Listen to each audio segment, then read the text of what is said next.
To another serious story we've been covering since the beginning. In 2023, Stephanie Minter and Tonia Garnett met in a Virginia jail, determined to turn their lives around. And they were doing just that until Stephanie was stabbed to death at a Fairfax bus stop by an illegal immigrant who had been arrested 30 times. Stephanie's death was preventable, and questions about why the suspect was released remain, and why he was out so many times, that question needs to be answered.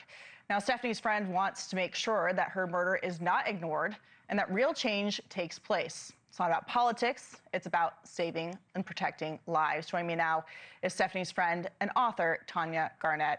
Tonia, it's great to see you. So sorry about your friend.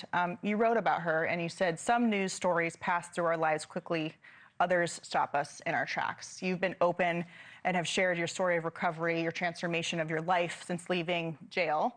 Yes. Can you tell us about how you met Stephanie, and when was the last time you spoke to her?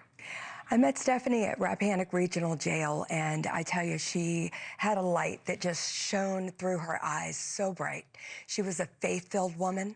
She inspired me while I was there. It's not easy to be in jail, regardless of, what you did. It is an environment that you go in and it traumatizes you. And she was one of those people that kept her spirit uplifted.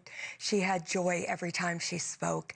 She helped people that walked in that were new, maybe had never been there, giving them a gift of a noodle or something to eat, something to cheer them up, and then a scripture. She always had a scripture to give them. Well, that'll help a lot. On your website, you speak about how Stephanie's death was preventable.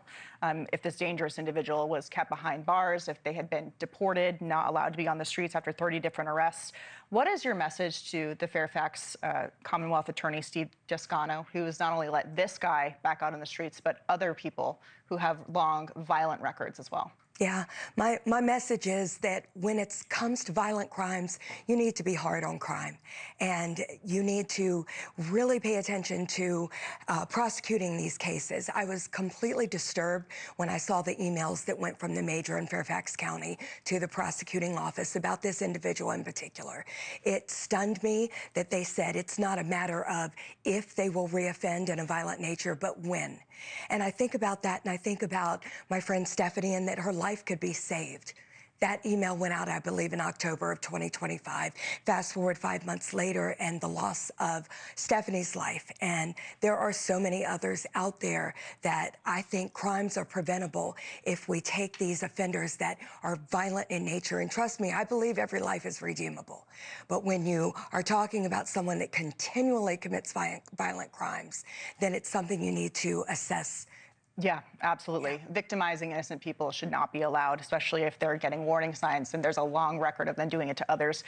In your book about your journey, you talk about jail and re-entry into society, into regular process, getting your life back. How important are programs that you participated in and ones that she advocated for into people redeeming themselves and starting over, even after mistakes have been made? Absolutely. They're essential, because you cannot punish someone into changed behavior. It just does not work. Programs are necessary to take someone that likely has underlying issues that were the influence of causing the crimes that they committed. So there could be addiction issues, there could be mental health issues. Those are traumas that they've likely been through in their life as well. Then you get them into an 9x7, and they're re-traumatized in that environment. There's no way that they're not traumatized in that environment. So programs, and I tell this, I'm transparent and authentic in my story, that I did have short stints in and out of jail over many, many years. And it was because there was mental illness that was undiagnosed. I also struggled with addiction, and I had underlying trauma in my childhood. These programs helped you, and of course your faith helped as well. Yes, oh my goodness, surrender to God. That is the That's a good message. Foundation. I'm going to hold up your book so we can help other people here. This is her book. Tonia, thank you so much for joining us today. We really appreciate it. Thank you, and really sorry about your friend, and we hope that the prosecutor does the right thing and keeps violent people behind bars so they can't offend and take people's lives again. Thank you very much. Thank you so much, Good to see you. Thank you. Thank you for watching. Subscribe below and download our NewsNation app right now on your phone, and you will get fact-based, unbiased news for all Americans.